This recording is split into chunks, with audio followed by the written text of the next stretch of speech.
Federal conversar com o Rodrigo Orengo, que chega com mais informações sobre os bastidores aí de mais uma possível tensão entre Supremo Tribunal Federal e Câmara Federal, porque a Câmara dos Deputados aí entrou com um recurso depois que os ministros do Supremo não aceitaram toda aquela suspensão que os deputados votaram contra a investigação de Alexandre Ramagem. Orengo, é mais uma atenção aí para ficarmos de olho em Brasília. Seja bem-vindo, boa tarde. Muito boa tarde, Frumento, Renan, boa tarde a todos. Mais um round, viu, Renan? E já previsto aqui para um julgamento que deve ser pelo plenário. Aliás, é o que o presidente da Câmara, Hugo Motta, está pedindo. Até porque, historicamente, tradicionalmente, matérias que acabam sustando decisões lá da Câmara, geralmente são matérias e decisões do plenário, não de turmas. Só para explicar para o ouvinte, o Supremo tem 2 turmas, cada uma com 5 ministros, só o presidente não participa do Supremo Tribunal Federal, são 11 ministros no total, e o que o presidente da Câmara, Hugo Motta, está pedindo é que esse recurso apresentado pela Câmara seja julgado pelo Pleno, com presença de todos os ministros.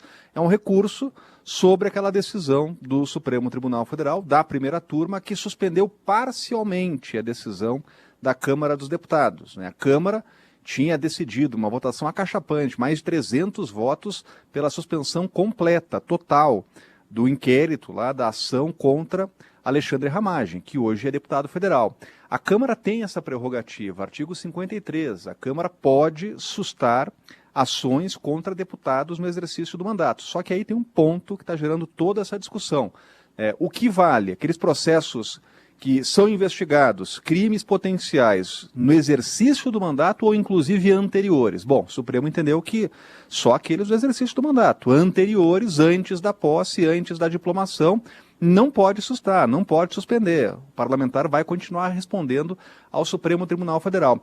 Isso é tão importante, Frumento, que outros partidos já estão de olho nessa decisão, porque há parlamentares que estão com processos no Supremo Tribunal Federal. Então, dependendo dessa decisão do Supremo, isso pode abrir também precedente importante para outras ações dentro do Congresso. Agora, claro que há uma tendência. A decisão da primeira turma foi de 5 votos, unânime, 5-0.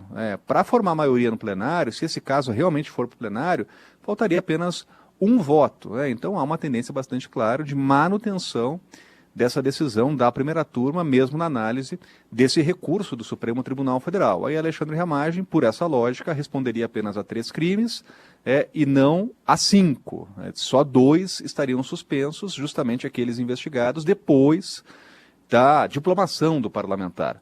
Tem que lembrar que ele é investigado ainda no âmbito daquela ação da Procuradoria-Geral da República, da denúncia de tentativa de golpe de Estado. Inclusive, sobre esse crime específico, ele continuaria respondendo no Supremo Tribunal Federal. Agora, é claro que esse é mais um capítulo de um conflito entre poderes. Não é a primeira vez que a Câmara reage e vai reagir. A gente já começa a perceber aqui dentro do Congresso Nacional, falando com parlamentares, movimentos para se retomar aquelas medidas que estão hoje paradas, que mudam, inclusive, o regimento e as leis que tratam no Supremo Tribunal Federal. Só para lembrar de uma matéria que está parada, é uma que estabelece que o Congresso poderia sustar decisões do Supremo Tribunal Federal. Acabou parando depois de muitas críticas. Tem outra também que tem até mais adesão, e até tem ministro do Supremo que defende, sobre decisões monocráticas, que também restringe as decisões individuais de ministros. Essa matéria está ainda no âmbito do Congresso Nacional. Então são reações políticas a uma decisão do Supremo Tribunal Federal e agora aguardar a análise desse recurso na Suprema Corte. Rodrigo Orengo, direto de Brasília, conversando conosco aqui no Entre Nós. Obrigado, viu, Orengo? Até amanhã. Até mais. Valeu. Agora 4 horas e 32 minutos, mais uma